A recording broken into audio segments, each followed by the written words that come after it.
Hello बच्चों, कैसे हो।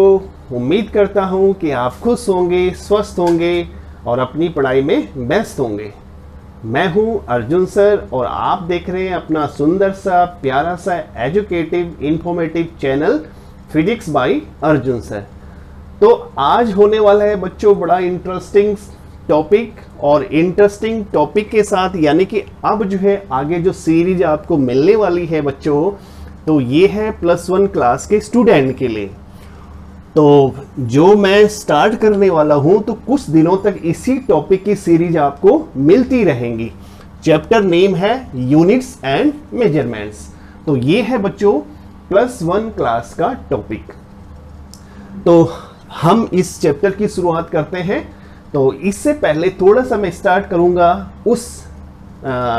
उस बात के लिए, और उस चीज़ से मैं स्टार्ट करूंगा कि सबसे पहले मैं आप बच्चों का थैंक यू करना चाहूँगा कि जो आप बच्चों का एक सपोर्ट मुझे मिल रहा है, तो उसके लिए बहुत बहुत धन्यवाद आप सभी बच्चों के लिए। तो चलिए अब स्टार्ट करते हैं हम बच्चों यूनिट्स एंड मेजरमेंट्स। तो सबसे पहले जो इसमें टॉपिक यानी जो हमारा ऑब्जेक्टिव होने वाला है वो है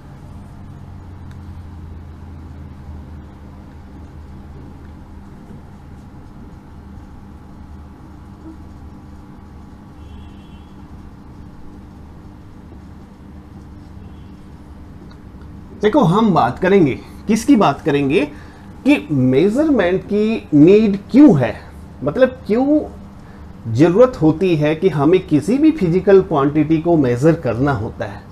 तो हम पढ़ रहे हैं सब्जेक्ट फिजिक्स, और फिजिक्स बच्चों अपने आप में एक एग्जैक्ट सब्जेक्ट है, एक ऐसा सब्जेक्ट है जो किसी भी जो नेचर के बारे में या किसी भी नेचुरल फिनोमिना के बारे में एक एग्जैक्ट नॉलेज देता है। और एग्जैक्ट नॉलेज हमें तभी मिलता है जब मेजरमेंट क्या हो, एग्जैक्ट हो, ठीक है ना। तो हम बात कर रहे हैं देखिए मेजरमेंट की। तो आपको पता है कि जब किसी फिजिकल क्वांटिटी की हमें खाली अगर मान लो बच्चों ऑब्जर्वेशन पता है कि भी फॉर एग्जांपल अगर हम किसी क्वांटिटी के बारे में इतना जानते हैं कि ये क्वांटिटी हैवी है या लाइट है और हमने उसको खाली ऑब्जर्व किया, तो इट मीन्स जो ये हमारी इंफॉर्मेशन है ये अपने आप में बच्चों इनकम्प्लीट इंफॉर्मेशन है, कि हम खाली उस पर्टिकुलर ऑब्जेक्ट के बारे में या पर्टिकुलर फिजिकल क्वांटिटी के बारे में हमारी जो नॉलेज है वो केवल हमारी ऑब्जर्वेशन तक बेस्ड है। बट अगर उसी क्वांटिटी के बारे में अगर हमें क्वांटिटेटिव नॉलेज मिल जाती है कि भी ये क्वांटिटी इतनी लेंथ की है या इतनी वेट की है, फॉर एग्जाम्पल अगर हम बात करें कि ये पर्टिकुलर जो पाथ है ये 100 मीटर है, या जो ये पर्टिकुलर जो है ऑब्जेक्ट है वो 400 किलोग्राम है, तो फिर हम कहते हैं कि हमारी नॉलेज उस पर्टिकुलर बॉडी के बारे में एक एग्जैक्ट नॉलेज हो जाती है। और ये एग्जैक्ट नॉलेज बच्चों हमें कहां से मिलेगी, मेजरमेंट से मिलेगी। तो इट मीन्स किसी फिजिकल क्वांटिटी का जो एक ऑब्जर्वेशन नॉलेज होता है, that knowledge is incomplete knowledge unless कब तक, कि जब तक हमें उस बॉडी के बारे में एक क्वांटिटेटिव नॉलेज नहीं मिल जाती। नंबर 1 इसलिए क्या होता है मेजरमेंट की जरूरत होती है। नंबर 1 हमने बात की कि हमने कहा कि एक बॉडी का हमें क्वांटिटेटिव नॉलेज भी जरूरी चाहिए। सेकंड थिंग, अगर हम बात करेंगे बच्चों, देखो आजकल का जो टाइम है कि एक मशीन की जो मैन्युफैक्चरिंग होती है, यानी एक मशीन के अंदर डिफरेंट पार्ट्स होते हैं, और उन पार्ट्स का जो है मैन्युफैक्चरिंग एक पर्टिकुलर फैक्ट्री में नहीं होता है। कि पर्टिकुलर अगर हम बात करें कि मोबाइल की बात करें कि मोबाइल का कोई पर्टिकुलर पार्ट जापान में बनता होगा, कोई चाइना में बनता होगा, कोई दूसरी कंट्री में बनता होगा, ठीक है। तो इसी तरह किसी एक पर्टिकुलर मशीन के जो डिफरेंट पार्ट्स हैं they are manufactured in different places, but उन सारे पार्ट्स को बच्चों एक फैक्ट्री में लास्ट में जब हमें पूरी मशीन को एक डिजाइन देना होता है, एक पूरी मशीन को एक मतलब जो है रियल में उसको जो है लाना होता है, तो उस मशीन के सारे पार्ट एक पर्टिकुलर फैक्ट्री में असेंबल्ड किए जाते हैं। अब उसमें क्या प्रॉब्लम है, देखिए अगर मान लो किसी पर्टिकुलर पार्ट की मेजरमेंट एग्जैक्ट नहीं है तो फिर क्या होगा भाई, वहां पर एक प्रॉब्लम खड़ी हो जाएगी कि उस पार्ट को उस पर्टिकुलर प्लेस में फिट करना बड़ा मुश्किल हो जाएगा। वो तब होगा अगर उसकी मेजरमेंट एग्जैक्ट नहीं है। बट अगर हर एक पार्ट की मेजरमेंट बच्चों एग्जैक्ट है तो उस केस में हम मशीन की जो असेंबलिंग है बिना किसी प्रॉब्लम के इजीली उसको असेंबल कर सकते हैं। तो इट मीन्स ये कब पॉसिबल हुआ कि जब किसी भी पार्ट की या किसी भी क्वांटिटी की मेजरमेंट क्या होती है, एग्जैक्ट होती है। तो इट मीन्स हमें एक एग्जैक्ट मेजरमेंट के लिए उस बॉडी का जो है क्या होता है कि किसी भी बॉडी की जब हम एग्जैक्ट मेजरमेंट करते हैं तो हमें एक अपने आप में कंप्लीट उसके बारे में इंफॉर्मेशन मिलती है। ठीक है, तो ये कुछ फैक्टर्स हैं, जिन फैक्टर के बेस में वी नीड फॉर मेजरमेंट, हमें किसकी जरूरत पड़ती है, मेजरमेंट की जरूरत पड़ती है। ठीक है ना, तो ये तो थी एक सिंपल कि मेजरमेंट क्यों जरूरी है।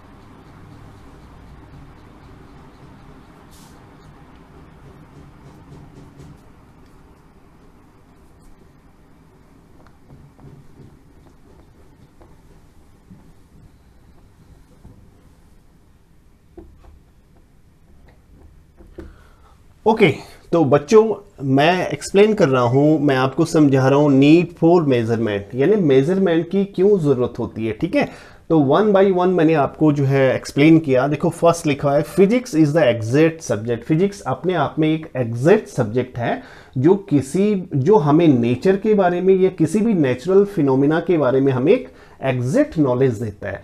और एग्जैक्ट नॉलेज हमें बच्चों किसी भी जो है नेचुरल फिनोमिना के बारे में तभी मिलेगा जब जो है उसकी मेजरमेंट क्या हो, एग्जैक्ट हो। तो उसके लिए हमें क्या होती है, मेजरमेंट की जरूरत पड़ती है। सेकंड थिंग क्या बोला मैंने आपको कि किसी भी मशीन के जो डिफरेंट पार्ट्स होते हैं वो क्या होते हैं, डिफरेंट प्लेसेस में मैन्युफैक्चर्ड होते हैं। बट जब उसको असेंबल्ड किया जाता है, मशीन के सारे पार्ट्स को असेंबल्ड किया जाता है तो उसको एक फैक्ट्री में असेंबल्ड किया जाता है। ठीक है ना, तो असेंबल्ड तभी प्रॉपर हो पाएगा बच्चों जब मेजरमेंट, किसी भी पार्ट की मेजरमेंट बिल्कुल एग्जैक्ट होगी। अगर उसमें थोड़ा सा भी जो है पॉइंट्स में भी डिफरेंस आ जाता है तो वो पर्टिकुलर पार्ट उस मशीन के उस पर्टिकुलर प्लेस में जहां पर उसको फिट करना है वो फिट नहीं हो पाएगा, तो वो एक प्रॉब्लमेटिक सिचुएशन हो जाएगी। तो इट मीन्स उस प्रॉब्लम को रिड्यूस करना है, अगर उसको हमें दूर करना है तो वो तभी पॉसिबल है जब हम हर एक पार्ट की जब मेजरमेंट है वो क्या हो, एग्जैक्ट हो। तो इट मीन्स कि एग्जैक्ट मेजरमेंट अगर हमें करना है, अगर हमें उस मशीन को बिना किसी प्रॉब्लम के उसको असेंबल करना है तो हमें हर पार्ट की मेजरमेंट करनी है। और मेजरमेंट भी कैसे करनी है, एग्जैक्ट मेजरमेंट करनी है। ठीक है, थर्ड जो हमने लिखा है बेटे कि फिजिक्स जो है क्या करता है, एक्सप्रेस करता है, मतलब बहुत सारे नेचुरल फिनोमिना को जो है एक्सप्रेस करता है। ठीक है, चाहे हम बात करें हम किसकी कि लॉ ऑफ ग्रेविटेशनल की हम बात करें, लॉ ऑफ ग्रेविटेशनल फोर्स की हम बात कर रहे हैं, न्यूटन फोर्स की हम बात कर रहे हैं, न्यूटन्स के लॉज की हम बात कर रहे हैं। ठीक है, लॉज ऑफ मोशन की हम बात करें, कोई भी अगर नेचुरल फिनोमिना है तो वो नेचुरल फिनोमिना को फिजिक्स एक्सप्रेस करती है।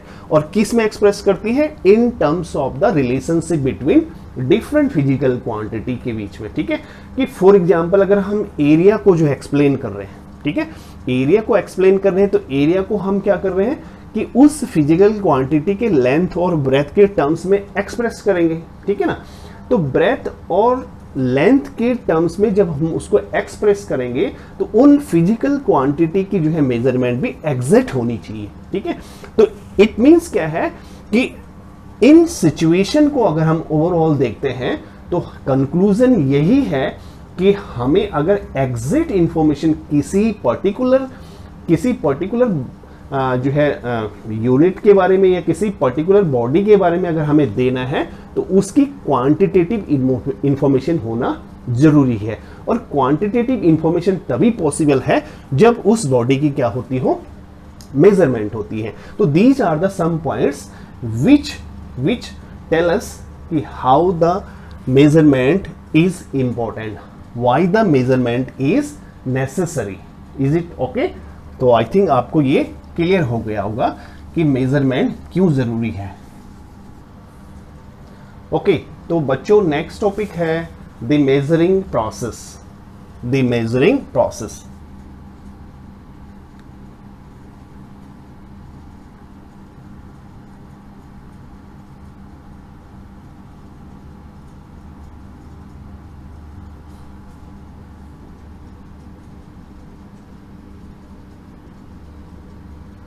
तो पहले हम डिस्कस करेंगे कि मेजरिंग प्रोसेस क्या है, कि हम अगर किसी फिजिकल क्वांटिटी को मेजर करते हैं तो मेजरिंग प्रोसेस क्या होती है। देखो, मेजरिंग प्रोसेस एक कंपैरिजन है, एक कंपेयर करना होता है किसी फिजिकल क्वांटिटी को, यानी जिस फिजिकल क्वांटिटी को हम मेजर कर रहे हैं उस फिजिकल क्वांटिटी को कंपेयर करना होता है। किसके साथ कंपेयर करना होता है? एक स्टैंडर्ड अमाउंट से, एक standard amount of a physical quantity of the same kind, means उसी तरह की फिजिकल क्वांटिटी की एक स्टैंडर्ड अमाउंट से हम उस फिजिकल क्वांटिटी को कंपेयर करते हैं। और कंपेयर करने के बाद ये जो है इस कंक्लूजन पे आते हैं कि वो पर्टिकुलर जो physical quantity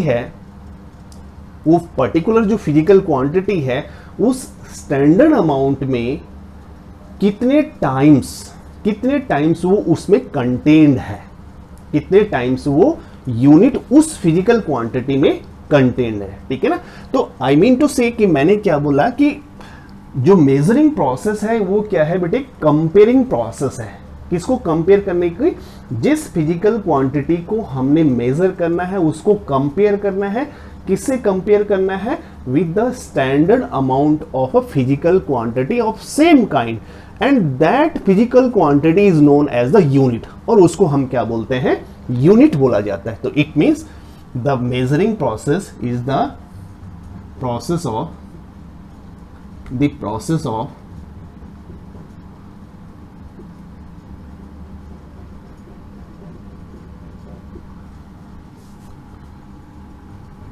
comparing a physical quantity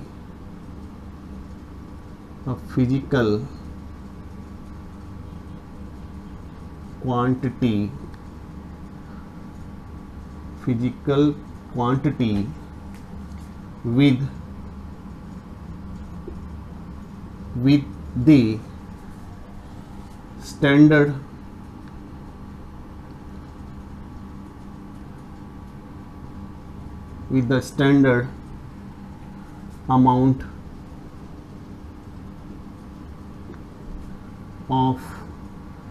of a physical quantity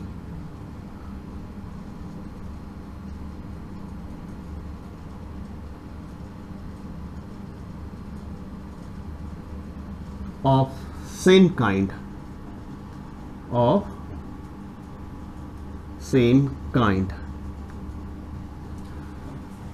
the measuring process क्या है? The process of comparing a physical quantity with the standard amount of a physical quantity of a same kind is called measurement.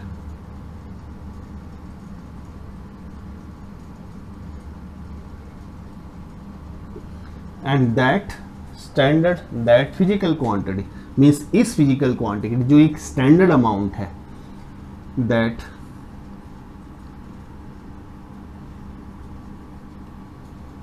Physical quantity is called unit. Unit of that physical quantity, of that physical quantity.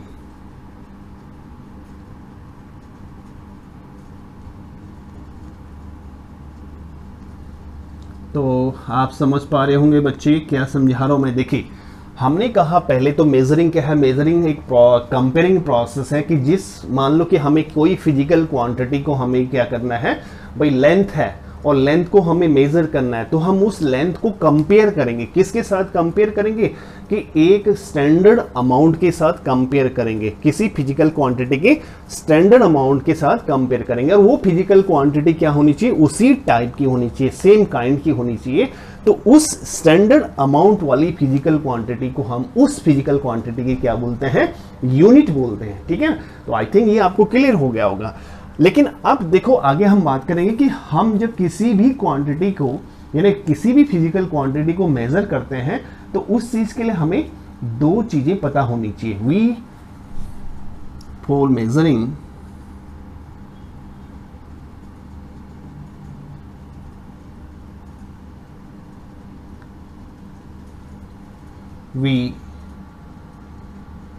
we should know two things.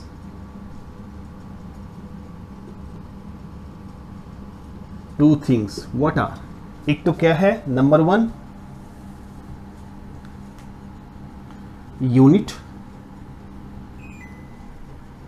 Unit of that physical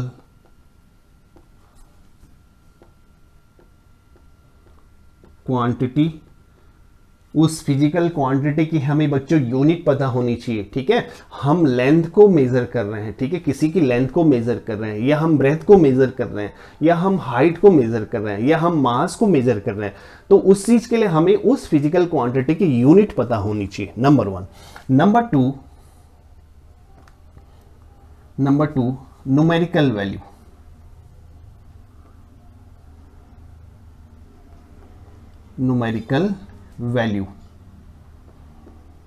numerical value का means क्या है कि इसका meaning क्या है कि वो unit, जिस हम यूनिट की बात कर रहे हैं, वो यूनिट उस फिजिकल क्वांटिटी में कितने times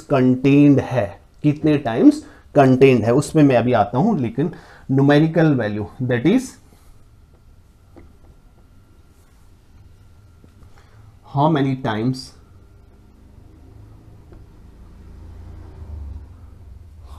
times that unit is contained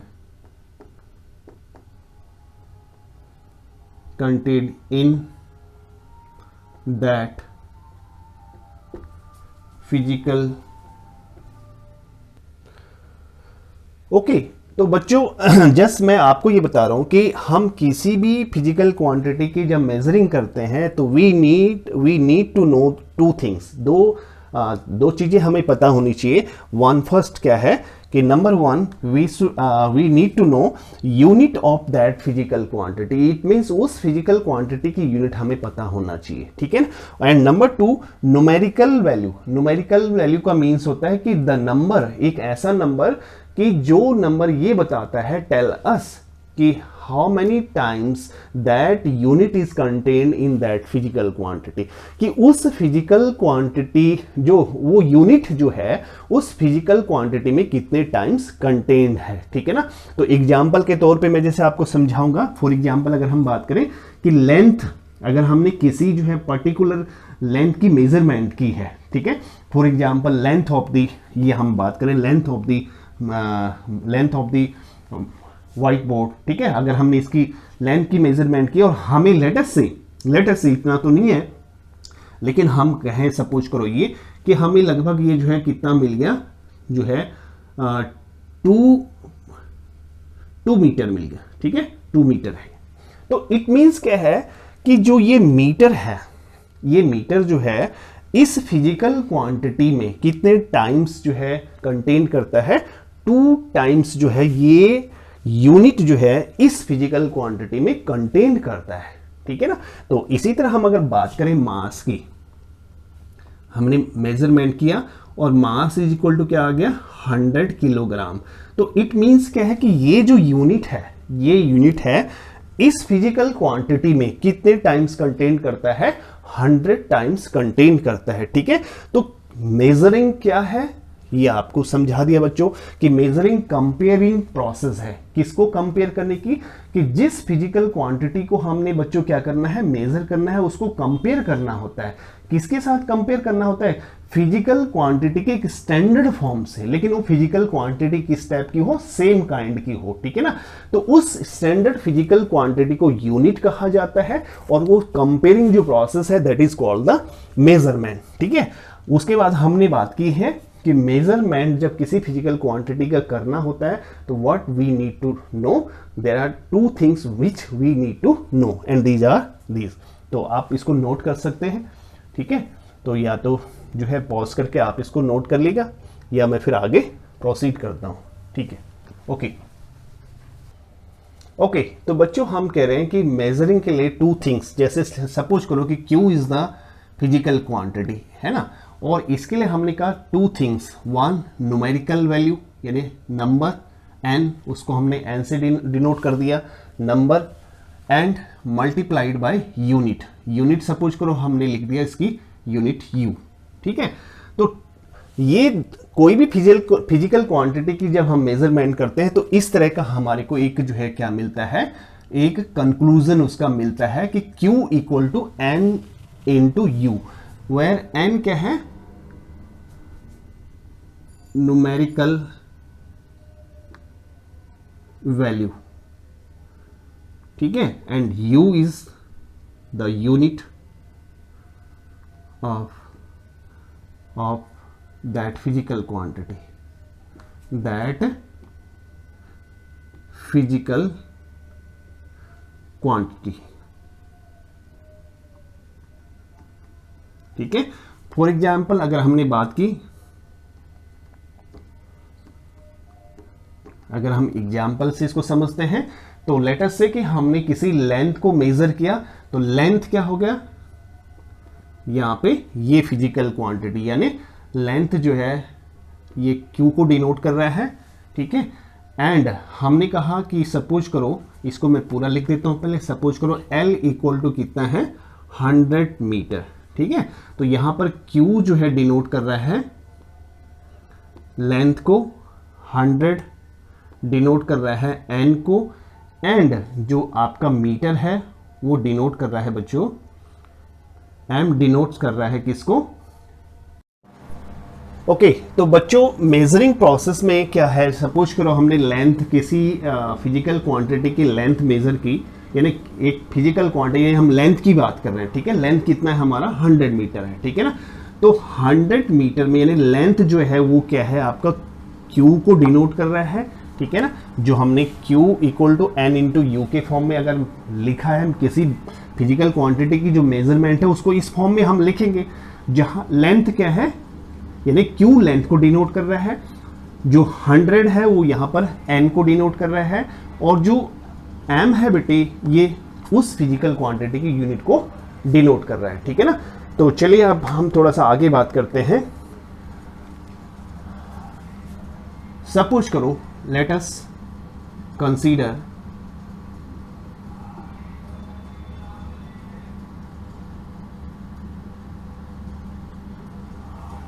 measurement of a physical quantity, हमने किसी फिजिकल क्वांटिटी की मेजरमेंट की, ठीक है, और वो फिजिकल क्वांटिटी सपोज करो क्या है x है, ठीक है ना। तो x की जब मेजरमेंट होती है ओके, तो x equal to let us say कि हमने उस फिजिकल क्वांटिटी की मेजरमेंट की और वो n1 इक्वल टू u1 के इक्वल मेजरमेंट उसकी आती है। n1 जहां क्या है उसकी न्यूमेरिकल वैल्यू है, u1 क्या है उसकी यूनिट है उस पर्टिकुलर सिस्टम में, ठीक है ना। अब उसी फिजिकल क्वांटिटी को हम मेजर करते हैं दूसरे सिस्टम में, and suppose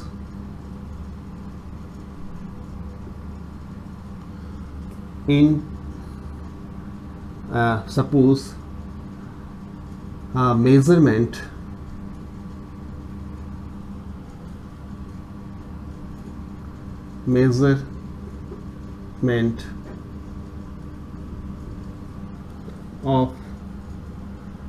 of the same physical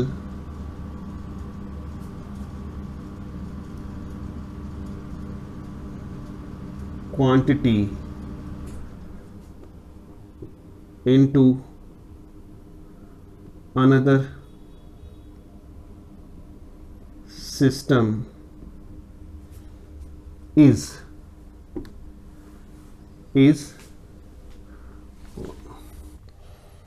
okay. तो इट मीन्स उस फिजिकल क्वांटिटी की मेजरमेंट एक सिस्टम में जो आती है वो किसके x इक्वल टू n1u1 है, ठीक है ना। और उसी फिजिकल क्वांटिटी की जब दूसरे सिस्टम में मेजरमेंट की जाती है तो सपोज करो वहां पर n2u2 आता है, n2 वहां पर उसकी न्यूमेरिकल वैल्यू होगी दूसरे सिस्टम में, और u2 जो है उस सिस्टम में उसकी यूनिट होगी, ठीक है। तो from 1 and 2 what we can write, from 1 and 2 we can write what we can write बच्चों, n1 u1 equal to n2 u2 हो जाएगा। भाई ये भी x के इक्वल है, ये भी x इक्वल है, ये भी उसी सेम क्वांटिटी की मेजरमेंट है और ये भी जो है उसी क्वांटिटी की मेजरमेंट, ठीक है। तो यहां से हम क्या लिख सकते हैं, एन यू इक्वल टू क्या हो जाएगा, कांस्टेंट, ठीक है। भी n1 u1 equal to n2 u2 है तो it means n u equal to constant, ठीक है। तो यहां से अगर लिखा जा सकता है कि n u कांस्टेंट के इक्वल है तो it means n equal to 1 by में u मैं लिख सकता हूं इसको, ठीक है ना।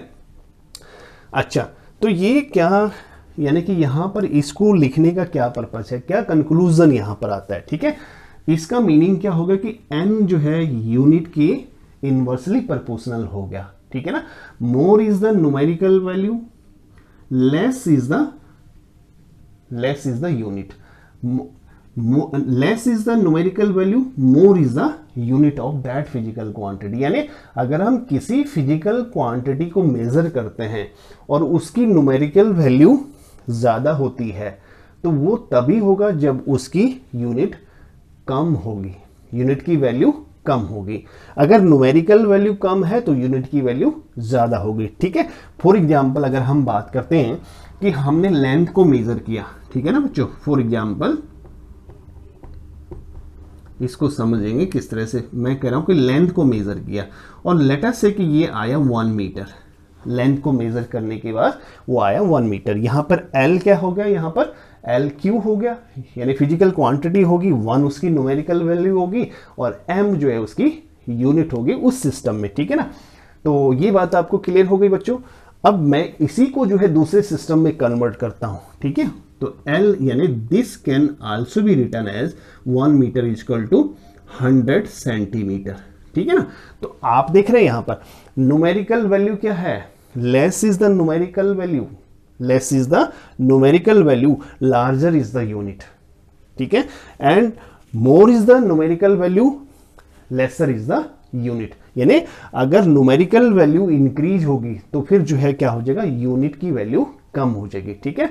तो ये इस बात से क्लियर होता है, ठीक है।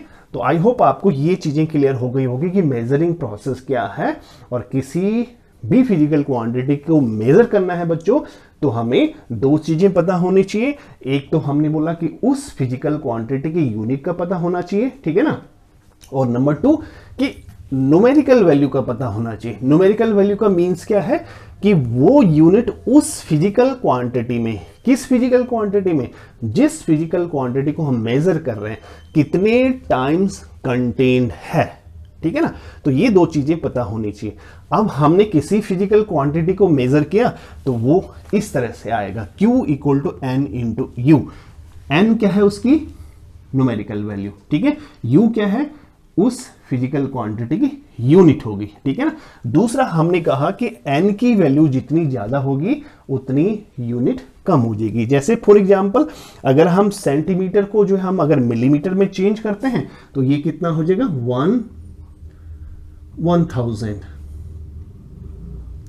1000 मिलीमीटर। ठीक है, तो 1000 मिलीमीटर आपके, यानी कि जैसे जैसे न्यूमेरिकल वैल्यू बढ़ रही है वैसे वैसे यूनिट क्या होती जा रही है, स्मॉलर होती जा रही है। ठीक है ना, तो ये इसका जो है लॉजिक है। तो आई होप आप बच्चों को ये क्लियर हो गया होगा। ओके, तो बच्चों अगर ये आपको क्लियरली नहीं दिख रहा है तो मैंने इसको यहां लिख दिया। देखिए लेंथ बोला मैंने एग्जाम्पल के तौर पे, length is equal to 1 metre. तो 1 मीटर को हम 100 सेंटीमीटर के इक्वल लिख सकते हैं, 100 सेंटीमीटर को हम 1000 मिलीमीटर के इक्वल लिख सकते हैं। तो आप क्या देख रहे हैं यहाँ पे कि न्यूमेरिकल वैल्यू इंक्रीज हो रही है तो दूसरी तरफ यूनिट की वैल्यू कम होती जा रही है। ठीक है ना, तो यूनिट की वैल्यू कम होगी तो न्यूमेरिकल वैल्यू ज़्यादा होगी, ये बात है। यानी कि न्यूमेरिकल वैल्यू कम होगी तो यूनिट की वैल्यू ज़्यादा होगी। ठीक है, तो अब हम लेते हैं अगला टॉपिक। ओके, तो बच्चों नेक्स्ट टॉपिक है और ये टॉपिक है हमारा फिजिकल क्वांटिटी। ठीक है ना, तो हम बात करेंगे पहले कि फिजिकल क्वांटिटी हम किसको बोलते हैं और ये फिजिकल क्वांटिटी कितने टाइप्स की होती हैं, है ना, और उनके एग्जाम्पल की हम बात करेंगे। फिर आगे हम उन क्वांटिटी की यूनिट्स की भी बात करेंगे। तो पहले हमारा देखो टॉपिक लिखा हुआ है मैंने सामने कि फिजिकल क्वांटिटी, यानी कि उन क्वांटिटी को हम फिजिकल क्वांटिटी कहते हैं बेटे कि जिन क्वांटिटीज को मेजर्ड किया जा सकता है। ठीक है ना, तो जो भी फिजिकल क्वांटिटी मेजर्ड की जा सकती है उस फिजिकल क्वांटिटी को जो है उस क्वांटिटी को हम फिजिकल क्वांटिटी बोलते हैं। Means all those quantities which can be measured they are called physical quantity. Example की बात करेंगे हम, एरिया। देखो किसी भी बॉडी का अगर एरिया है तो क्या हम एरिया को मेजर कर सकते हैं? बिल्कुल एरिया को मेजर कर सकते हैं।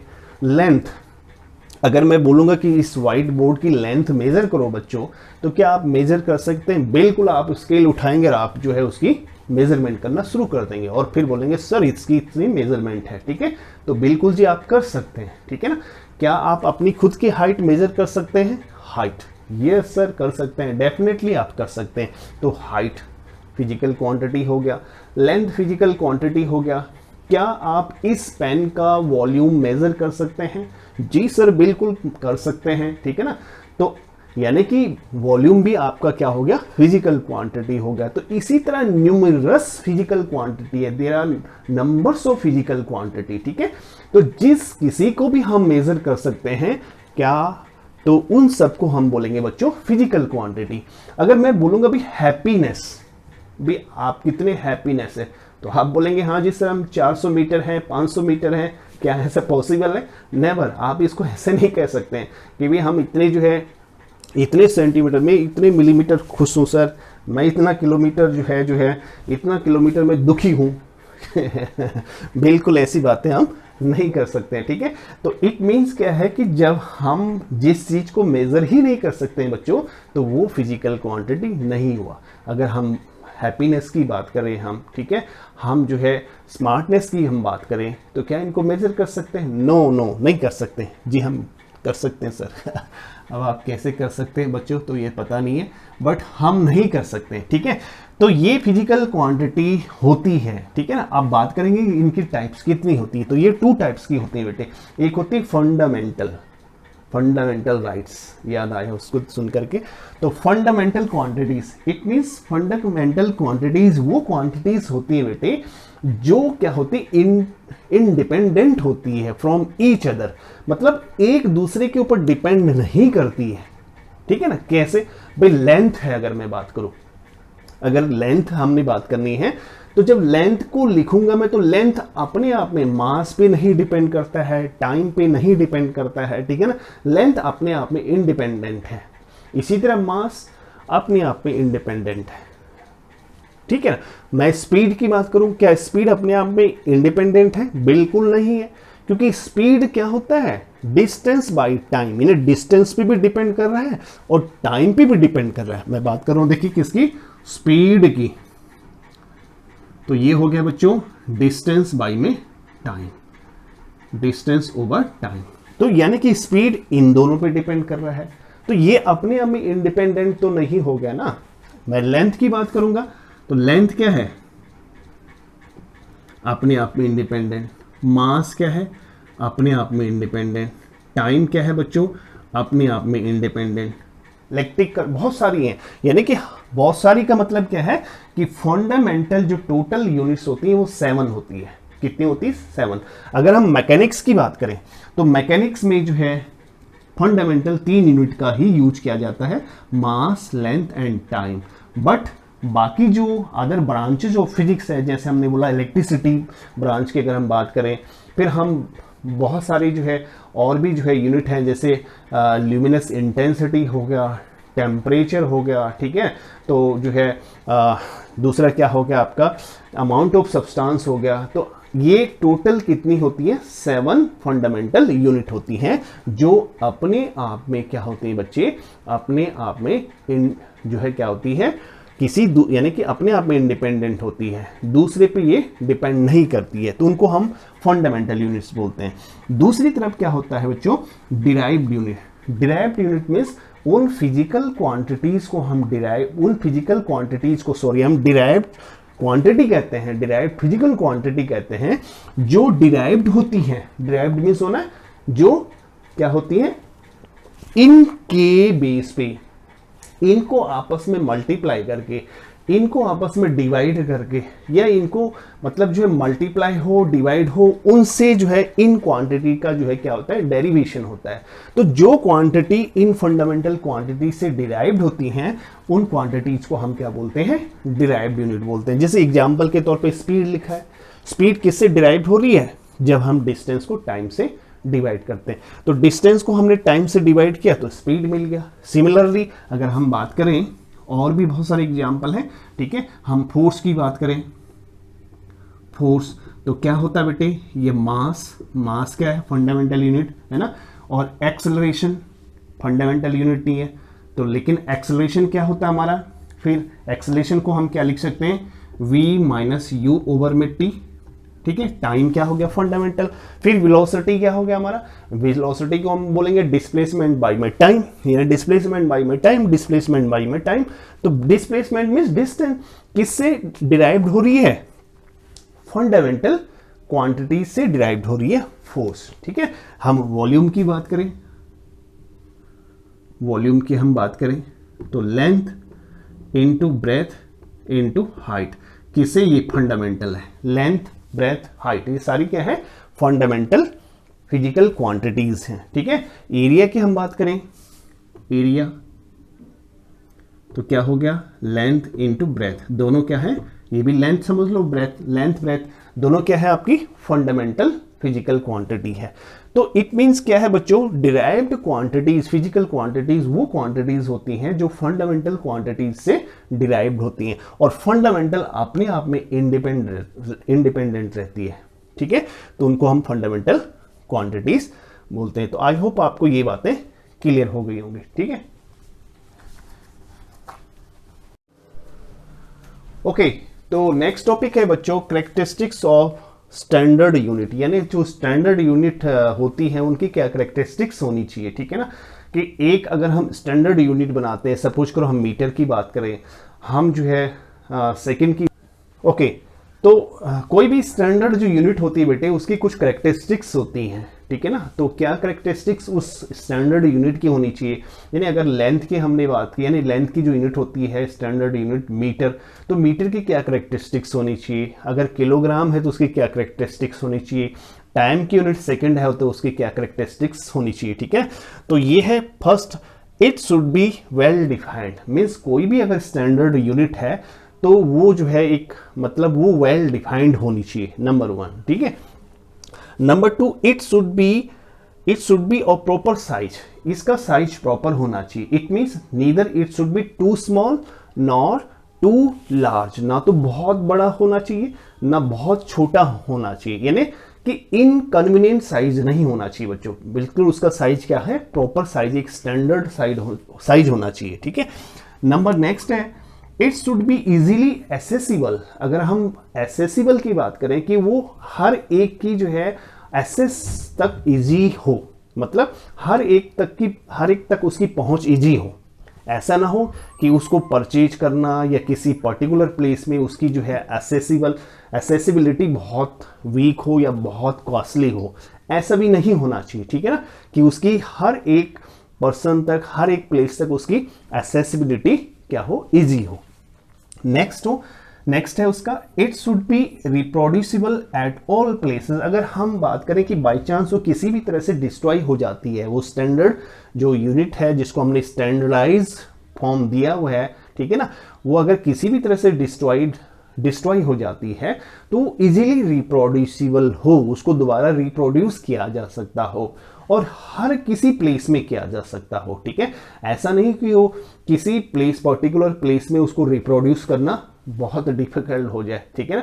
तो हम बात करें कि अगर किलोग्राम की जो है इंडिया में जो है बहुत डिफिकल्ट हो जाए उसको रिप्रोड्यूस करना, तो फिर तो जो है क्या करना, किसी भी चीज को खरीदना वो करना बड़ा आसान हो जाएगा, ठीक है। तो नेक्स्ट है बेटे it should not change with time and physical condition. Means time और फिजिकल कंडीशन के साथ चेंज नहीं होनी चाहिए। कैसे भाई, ऐसा नहीं हो कि आज हम 1 किलो चीनी लाते हैं शॉपकीपर से तो वो आज हमें कुछ दे और कल हम जाते तो उसका जो है वेट कुछ और हो जाए। ये टाइम के साथ उसका जो है क्या नहीं होना चाहिए, वो चेंज नहीं होने चाहिए। दूसरा प्लेस के साथ भी नहीं कि हमने गोल्ड परचेज किया दिल्ली से तो वो जो है कुछ उसका वेट मिलता है, वही गोल्ड हमने किसी दूसरे पर्टिकुलर मुंबई से परचेज किया तो उसका वेट कुछ वहां और हो जाए। तो ये भी नहीं होना चाहिए कि वो जो है चेंज नहीं होनी चाहिए, टाइम के साथ चेंज ना हो, प्लेस के चेंज होने से वो चेंज ना हो। और फिजिकल कंडीशंस लाइक कि रेनी सीजन में अगर जहां मॉइस्चर हो जाता है तो मॉइस्चर में सपोज करो कि किलोग्राम बहुत ज़्यादा हो जाए तो आपको बहुत ज़्यादा जो है क्या मिल जाए, सब्जी मिल जाए, बहुत ज़्यादा जो है आप कोई चीज़ परचेज करके ला रहे हैं तो वो रेनी सीजन में आपको वेट ज़्यादा में मिल जाए। और समर में बात करें वही चीज़ कम हो जाए, सूख जाए, कम हो जाए। तो इट मीन्स कि कंडीशन जो फिजिकल जो कंडीशन है उसके अकॉर्डिंग भी वो चेंज नहीं होनी चाहिए, ठीक है बच्चों। अच्छा, नेक्स्ट है इसमें it should B internationally accepted. और सबसे बड़ी बात है कि वो जो स्टैंडर्ड यूनिट है वो इंटरनेशनली एक्सेप्टेड होनी चाहिए, ठीक है। हर जगह मीटर आप चाहे यहाँ परचेज कर लो, आप दूसरी कंट्री में जाके परचेज कर लो तो उसकी जो लेंथ यहाँ होगी वो दूसरी कंट्री में भी उसकी लेंथ वही होगी। क्यों? क्योंकि वो इंटरनेशनली एक्सेप्टेड यूनिट है, ठीक है। तो ये कुछ करेक्टरिस्टिक्स हैं बच्चे किसकी, स्टैंडर्ड यूनिट की। तो ये तो था बेटे जो है यूनिट्स एंड मेजरमेंट्स, ठीक है, और उसके जो है कुछ स्टार्टिंग के टॉपिक, ठीक है। तो अब हम अगले वीडियो में जो आएंगे उस अगले वीडियो में हम बात करेंगे कि जो ये फंडामेंटल फिजिकल क्वांटिटीज हैं 7, उनकी फंडामेंटल यूनिट्स क्या होती हैं और जो डिराइव्ड फिजिकल क्वांटिटीज होती हैं उनकी यूनिट्स क्या होती हैं। तो इसके साथ हम बच्चों अगली वीडियो में हम ये सब डिस्कस करेंगे, यानी आगे के टॉपिक अगली वीडियो में आते रहेंगे। ये सीरीज आपकी कंटिन्यू रहेगी तब तक जब तक कि हमारा चैप्टर क्या नहीं हो जाए, कंप्लीट नहीं हो जाए। तो keep watching and thank you for watching this video. Okay, till then bye bye.